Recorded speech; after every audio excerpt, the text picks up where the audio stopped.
அமுதன் ஒரு மாணவனின் மரணமா அல்லது அரசியல் கண்ணாடியா?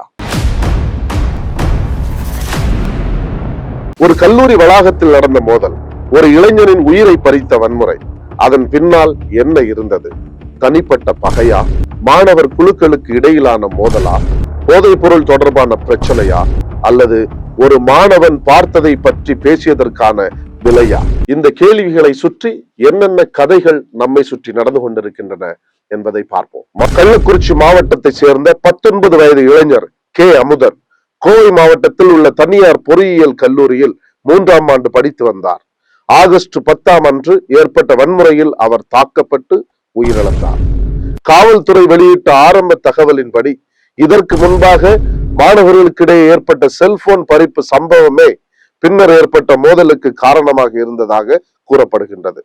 அமுதன் உள்ளிட்டோர் ஒரு மாணவரின் அறைக்குள் சென்று தாக்கி செல்போன்களை பறித்ததாகவும், பின்னர் அவரை அடையாளம் கண்ட மாணவர்கள் அமுதனையும் அவரது நண்பர்களையும் தடுத்து தாக்கியதாகவும் போலீஸ் தரப்பு தெரிவித்துள்ளது. ஆனால் இங்கேதான் மீண்டும் ஒரு கதை துவங்குகின்றது. அமுதனின் குடும்பம் கூறுவது வேறு. அமுதன் கல்லூரியில் போதைப் பொருள் விற்பனை மற்றும் பயன்பாடு தொடர்பாக தகவல் தெரிவித்ததாகவும், அந்த தகவல் வெளியே கசிந்ததால் அவர் குறிவைக்கப்பட்டிருக்கலாம் என்றும் குடும்பத்தினர் குற்றம் சாட்டியுள்ளனர். சம்பவம் 1, கதைகள் 2. உண்மை அல்ல. ஒரு வார்த்தை 2 அரசியல் அர்த்தங்கள். சட்டமன்றத்தில் இந்த விவகாரம் எழுந்தபோது எதிர்க்கட்சி தரப்பு காவல்துறையின் செயல்பாட்டை கேள்வி எழுப்பியது. அமுதன் போதைப் பொருள் விற்பனை தொடர்பாக தகவல் தெரிவித்திருந்தால் அந்த தகவல் எப்படி வெளியே சென்றது? அது வெளியேறியிருந்தால் யார் வெளியிட்டார்கள்? அது வெளியானதால் தான் தாக்கல் நடந்ததா, அல்லது உண்மையில் அது ஏற்கனவே இருந்த மாணவர் பகையின் தொடர்ச்சியா? எதிர்க்கட்சியின் குற்றச்சாட்டுகளுக்கு பதிலளித்த அரசு தரப்பு இது முன்விரோதத்தின் அடிப்படையிலான மாணவர் குழு மோதல் என்ற விளக்கத்தை முன்வைத்தது. இதுதான் அரசியலின் வழக்கமான தருணம். ஒரு சம்பவம், 2 கருத்துக்கள். ஒரு தரப்பிற்கு இது போதைப் பொருளின் நிழல், மற்றொரு தரப்பிற்கு இது மாணவர் குழுக்களின் முன் விரோத மோதல். ஆனால் அமுதனின் குடும்பத்திற்கு அது எந்த அரசியல் தலைப்பும் அல்ல, அது அவர்களின் மகன். ஊடகங்களில் அமுதனின் முகம் எப்படி மாறிக்கொண்டிருக்கின்றது? முதலில் கல்லூரி மாணவன் அடித்து கொலை, பின்னர் செல்போன் பறிப்பு சம்பவத்திற்கு பிறகு மோதல், அதன் பிறகு போதைப் பொருள் தொடர்பான தகவல் தெரிவித்த மாணவனா? அரசுக்கு எதிர்க்கட்சி கேள்வி. அதற்கு பிறகு சட்டமன்றத்தில் அமுதன் விவகாரம். இப்போது விசாரணை எங்கே செல்கின்றது? இதுதான் ஊடகத்தின் பயணம். ஒரு மனிதனின் மரணம் ஒரு செய்தி ஆகின்றது, செய்தி விவாதமாகின்றது, விவாதம் ஒரு அரசியல் ஆயுதமாகின்றது, அரசியல் மீண்டும் செய்தி ஆகின்றது. இறுதியில் அமுதனின் முகம் எங்கே? அவனுடைய கனவுகள் எங்கே? அந்த குடும்பத்தின் கண்ணீர் எங்கே?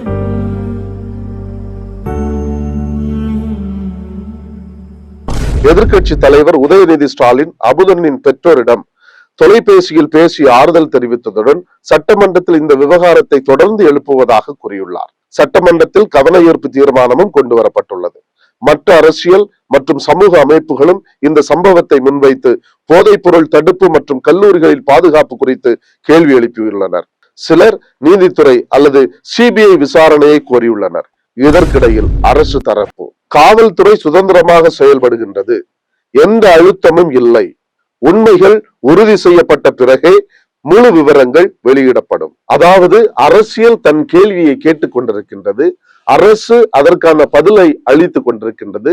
ஒட்டுமொத்தத்தில் காவல்துறை தன் பணியை செய்து கொண்டிருக்கின்றது. ஊடகங்கள் ஒவ்வொரு நாளும் ஒவ்வொரு செய்தியை பரப்பிக் கொண்டிருக்கின்றது. அவரை இழந்து தவிக்கின்ற குடும்பம் மட்டும் நீதிக்காக காத்துக் கொண்டிருக்கின்றது. போதைப் பொருள் உண்மையா அல்லது குற்றச்சாட்டா? இங்கே மிகவும் கவனமாக நடக்க வேண்டிய பாதை இது. அமுதன் போதைப் பொருள் குறித்த தகவல் தெரிவித்தார் என்ற குடும்பத்தின் குற்றச்சாட்டு செய்திகளில் வெளியாகியுள்ளது. அதே நேரத்தில் அரசு தரப்பு சம்பவத்தை முன் விரோதம் கொண்ட மாணவர் குழுக்களின் மோதலாக விளக்கியுள்ளது. எனவே ஒரு ஊடகம் செய்ய வேண்டியது குற்றச்சாட்டை தீர்ப்பாக மாற்றக்கூடாது. அமுதன் போதைப் பொருள் கும்பலை வெளிச்சத்திற்கு கொண்டு வந்ததால் கொல்லப்பட்டார் என்ற உறுதியாக சொல்ல முடியாது. விசாரணை அதை நிரூபிக்கும் வரை காத்திருக்க வேண்டும். அதே போல இது வெறும் மாணவர் மோதல் தான் என்று இறுதி முடிவாக எடுத்துக்கொள்ளவும் முடியாது. முழு உண்மையும் வெளிவரும் வரை காத்திருப்பதே நமக்கு நல்லது. ஆனால் ஒன்று மட்டும் கருத்தில் கொள்ள வேண்டும், அமுதனின் மரணத்தை எக்காரணம் கொண்டும் அரசியல் ஆக்கிவிடக் கூடாது. ஒரு அரசாங்கத்தை கேள்வி கேட்பது ஜனநாயகத்தின் உரிமை. எதிர்க்கட்சியின் கடமை, ஊடகத்தின் உரிமையும் கூட.